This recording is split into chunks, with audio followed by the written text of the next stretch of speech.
This is the offer we make. So overview, when people sell, it goes in a couple places. So you can solve those other things if you understand where the money is going to go. So we always talk about when you're negotiating with your seller, always figuring out other underlying motivations, because you can help solve other problems if you ask a few more questions. So when people sell, it's going to go into cash, 1031, another asset or investment. They're going to trade it, put in other debt, or put it into a cash flowing asset. So if you can possibly move their equity into another asset class, you can solve two birds with one stone while you're creating value for yourself. So what we do on every deal, and Tony Flores is here, we do this for every deal. This is our baseline offer, is we ask for a down payment, 360 equal months, equal payments. The biggest thing here is equal payments. When I say equal payments, I'm asking for 0% financing, because if you do 100,000 divided by 360, you're going to find out that number. Whereas if you add an interest rate into a mortgage and an amortization schedule, it's going to add interest. So I always ask for equal payments. Usually we always say 10% down, 360 equal payments, and you can easily do the math. And to them, it makes sense. They go like, oh, I'm asking for $1 million, $100,000 down, and 900 divided by 360, and that's the payment. So this is always our baseline offer. And the reason why we ask for this is because if a seller bounces back, I'm like, I can only do 5 years. Perfect. I'll take 5 years. Seller comes back, I can only do 12 months. Perfect. Maybe let's do 18, You never know what you're going to ask, so I ask for the moon every time on the first offer, and then I wait for them to respond. So a lot of times these land sellers, or sellers in general, we talked about this yesterday about how they have a lot of equity. That land doesn't cash flow. So if you can tell them the importance of getting equal payments, they actually pay less taxes. So that's a huge incentive for people to have a lot of money. So we're always asking for long-term seller financing. A lot of people always think that buying and selling is the only option they have when they're negotiating with sellers, but this is different options you can do when you're offering the sellers, so you could still make a win-win scenario just by asking the right questions. Options: the seller wants a certain amount, which may be overpriced. Lock in your purchase price today for the future. So anybody here familiar with stocks, options contracts? It's the same thing with real estate. If a seller wants $10 million and he's overpriced, if you can lock them in with an option contract, guess what? You're locking in that option for the future. And as prices increases over time, you can still get a great deal. It might not be today, but you can lock it in for the future. There's other things you can do with sellers instead of just asking for the price. And this is like, every seller is motivated in their own way. So you can do certain things based off of whatever their motivation is. Long balloon. Seller would do 30 plus year amortized schedule, but will take longer to balloon. So we talk about this, a longer amortized schedule, the cheaper the loan. So we still do interest on loans. And it depends on what the seller wants. So like, we're always doing equal payments, but if they come back with interest, we might do, so let's say a seller is like, I want 5% interest. So one of the strategies we might do is like, hey, we'll give you 5% added to the purchase price, and instead of doing 5% interest across the whole loan. So we can still negotiate a great deal at 0% financing, but we're overpaying across the whole loan and it spreads out your payments. I'm a numbers guy. I mess with my amortization calculator a lot. I love messing with numbers like this. And you can create a deal just by skewing the payments, the interest rate, the amounts you're paying. So if we can get 0% financing, we can overpay on a deal. So we're always looking for different ways to skew the terms in our favor, where the seller still gets what they want. And if the price is the only thing you're negotiating on, we can still create a win-win scenario just by skewing the other terms in the offer. So that's a long balloon. Interest only, principal divided by times interest rate divided by interest. So we have an example here. Let's say we have a $100,000 loan with an annual interest rate of 6%. Interest only would be $6,000. So if you divide 6,000 divided by 12, it's $500 a month. What's the benefit of doing a strategy like this? Is you can push the balance of the total amount that you're buying the property for down the road. And as inflation takes down that property, if you get 10 years interest only, that value of the asset might be a lot more, or the inflation will actually knock down your buy down price. And it gives you opportunity to create low cash flow to the seller, but you can create value add opportunities. So if you have an apartment complex and you lock them in with interest only, you get a lower payment, so you cash flow higher and you can afford to do more capex, but it also gives you the ability to maybe refi 24 months down in the future. So it gives you the ability to essentially make your payments lower and value add and create more value in the deal itself without having to pay full PITI. Master lease. A lot of people do not like management. So we can do a master lease, an agreement where one party in master lease leases a property to the owner and has authority to sublease it to others. People have been using this with Airbnb arbitrage.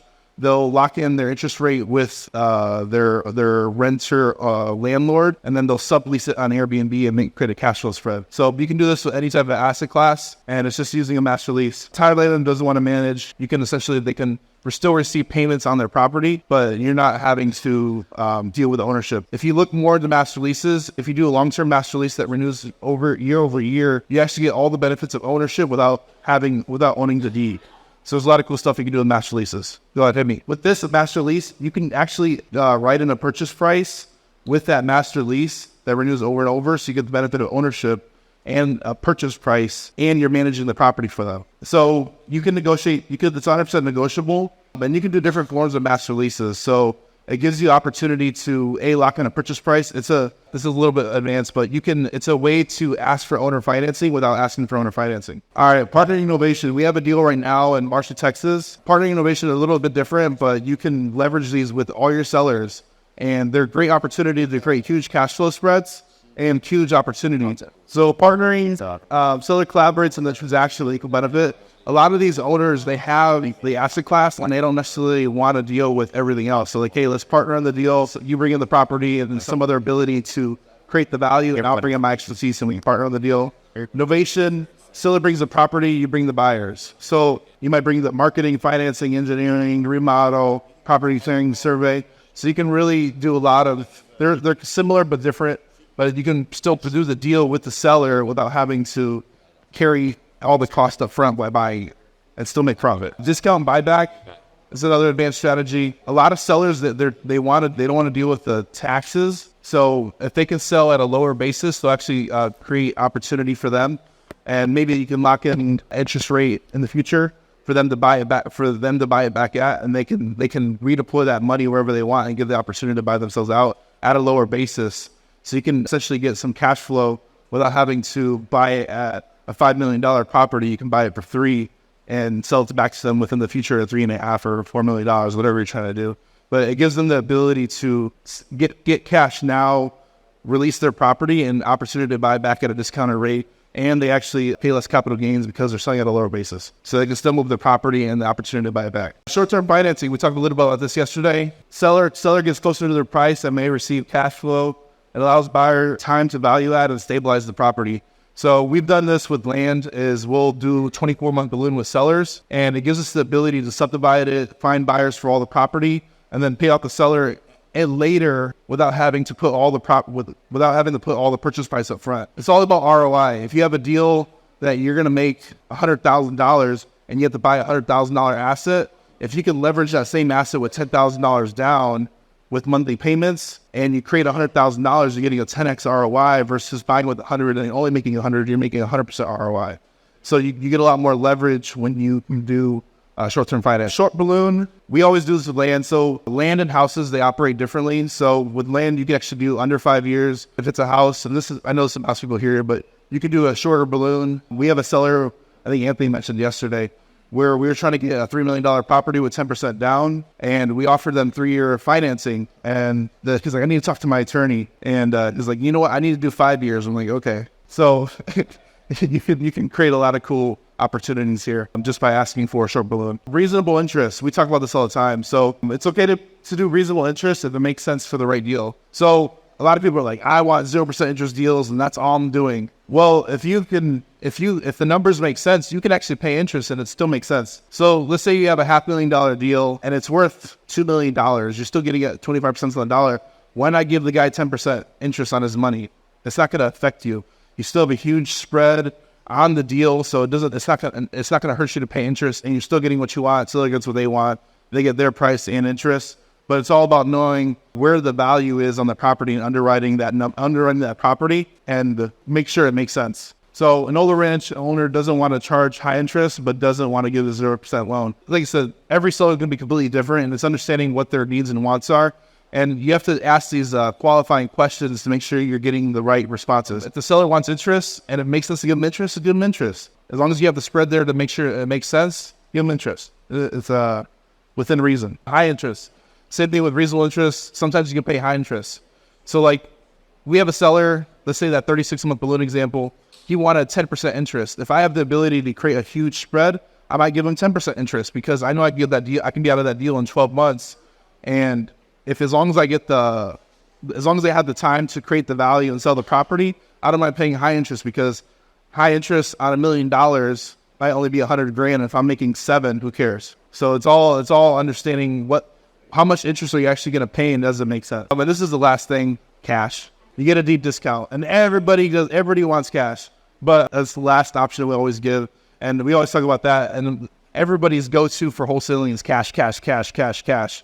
It's our last option when we're giving a seller is cash, because it just doesn't make sense. If you can leverage the property in other ways without having to put all the capital up front, and we can still make money on the back end, why give them cash? So here's the value. Let me get back to you. Based off of if it's overvalued, fair market value, or undervalued, you have different tools in your tool belt to offer the seller. And it's all about understanding the underlying outcome and how much money you can create in the back end based off of what options you have. So if you actually text offer to 210-972-1842, you'll get a diagram of this, and it might help you when you're negotiating with the seller what to offer them based off of if it makes sense or not. You can actually, instead of taking a picture, just text the number. It'll actually come straight to your phone. Y'all killing me here. I see you. The camera got you too. No. This is it, man. So navigating the offer. So you have multiple exit strategies, and you still have an undervalued asset. Cash is the last one. You have like 7 other options to give the seller, and you can still make a lot of money. And you're not just offering one solution to one problem. You have multiple solutions to multiple problems, and you can create more deal flow for you and your business.